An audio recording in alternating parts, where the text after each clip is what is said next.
ஒரு பக்கம் நம்ம தமிழ்நாட்டில் பல குழப்பங்கள் நடந்துட்டு வர இந்த வேளையில 2018ஆம் ஆண்டுக்கான தமிழக அரசோட கேலண்டர்ல பிரதமர் நரேந்திர மோடியோட போட்டோவை போட்டிருக்காங்க.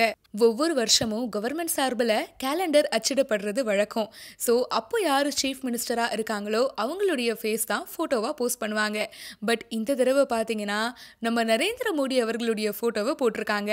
இதுல முதலமைச்சர் பழனிசாமி, முன்னாள் முதலமைச்சர் ஜெயலலிதா, பிரதமர் நரேந்திர மோடி இவங்களுடைய போட்டோவெல்லாம் போட்டிருக்காங்க.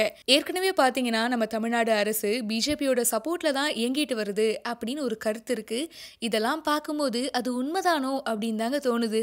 போக்குவரத்து ஊழியர்கள் சம்பள உயர்வு கோரி போராட்டம் நடத்துற இந்த நிலையில தற்போது நடந்துட்டு வர சட்டப்பேரவையில எம்எல்ஏக்களோட சம்பளம் உயர்வுக்கான மசோதா தாக்கல் செய்யப்பட்டிருக்கு. எம்எல்ஏக்களோட ஊதிய உயர்வு தொடர்பான சட்ட மசோதா பேரவையில இன்னைக்கு தாக்கல் செய்யப்பட்டுச்சு. இந்த மசோதா நிறைவேற்றப்பட்டா ஒவ்வொரு எம்எல்ஏவுக்கும் 3 லட்சம் வரைக்கும் நிலுவைத் தொகையா கிடைக்கும். ஒவ்வொரு எம்எல்ஏவுக்கும் ஊதியத்தோட படிகள் அனைத்தையும் சேர்த்து 55,000 வரைக்கும் வழங்கப்பட்டுட்டு வந்தது. இந்த தொகையை 1,05,000 உயர்த்தி கடந்த ஆண்டு ஜூலைல சட்டப்பேரவையில முதல்வர் பழனிசாமி அறிவிச்சாரு. இந்த அறிவிப்பை செயல்படுத்துவதற்கான சட்ட மசோதா தான் பேரவையில புதன்கிழமை தாக்கல் செய்யப்பட்டிருக்கு. இந்த மசோதா நிறைவேற்றப்பட்டா ஆகஸ்ட் மாசத்துல இருந்து டிசம்பர் வரைக்கும் 5 மாச காலத்துக்கான நிலுவைத் தொகை சுமார் 3 லட்சம் ஒவ்வொரு எம்எல்ஏவுக்கும் கிடைக்கும். மேலும் முன்னாள் எம்எல்ஏக்களுக்கு ஓய்வூதிய தொகை 12,000 இருந்து 20,000ஆகவும் குடும்ப ஓய்வூதியம் 10,000ஆகவும் அளிக்கப்படும்னு முதல்வர் பழனிசாமி அறிவிச்சிருந்தாரு. ஊதிய உயர்வு தொடர்பான அறிவிப்பு வெளியிடப்பட்டு 5 மாசங்களுக்கு மேலாகியுள்ள நிலையில அதனை செயல்படுத்த கோரி முன்னாள் எம்எல்ஏக்கள் உள்ளிட்டோர் தமிழக அரசை வலியுறுத்திட்டு வந்தாங்க. இந்த கோரிக்கையை ஏற்று அதுக்கான சட்ட மசோதாவை பேரவையில புதன்கிழமை தாக்கல் செய்யப்பட்டு நிறைவேற்றப்பட உள்ளது. போக்குவரத்து தொழிலாளர்கள் தொடர்ந்து போராட்டம் நடத்தி வர இந்த வேளையில பொங்கல் பண்டிகை வேற நெருங்கிட்டே வருது.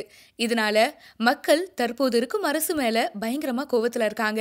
பொங்கல் பண்டிகைக்கு சொந்த ஊர் போக முடியாம திணறி வர மக்களுக்கு மாற்று ஏற்பாடு என்ன செய்வது அப்படின்றத கண்டறியாம காலம் தாழ்த்திட்டு வருவதா பலர் புலம்பிட்டு வராங்க.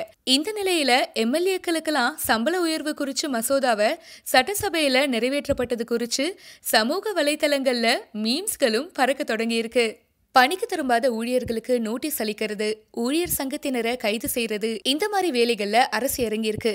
இன்னைக்கு கரூர் மாவட்டத்திற்கு உட்பட்ட போக்குவரத்து கழகத்துல பணிக்கு வராத 6 ஊழியர்களை பணி நீக்கம் செஞ்சு உத்தரவிட்டிருக்கு. இதே மாதிரி பணிக்கு வராத 643 பேருக்கு மெமோவும் அனுப்பப்பட்டிருக்கு. வேலை நிறுத்தத்தில் ஈடுபட்டுள்ள போக்குவரத்து ஊழியர்களுக்கு நோட்டீஸ் கொடுத்து உரிய விளக்கம் பெறணும் அப்படின்னு சொல்லிட்டு சென்னை ஹைகோர்ட்டும் கூறியிருக்கு. அப்படிதான் பண்ணணுமே தவிர அவர்களை பணியிலிருந்து நீக்கம் செய்யற செயல்ல இறங்கக்கூடாதுன்னு நீதிமன்றம் அறிவுறுத்தி உள்ள நிலையில கரூர்ல 6 போக்குவரத்து ஊழியர்கள் சஸ்பெண்ட் செய்யப்பட்டிருக்காங்க. அவர் பெரிய அளவில் சம்பளம் வாங்கினாலும் கூட பணத்தில் எந்த விதமான ஒரு ஆசையும் அவருக்கு இது கிடையாது. அதை உறுதியாக சொல்லலாம். இந்த அரசியலுக்கு இது கூட அந்த ஒரு அம்சத்தில் நான் அதை வரவேற்கிறேன். ஒருபோதும் அவர் பணம் சம்பாத்தியம் பண்ணணுங்கிற ஒரு எண்ணம் எந்த காலத்துலையும் அவருக்கு வரவே செய்யாது.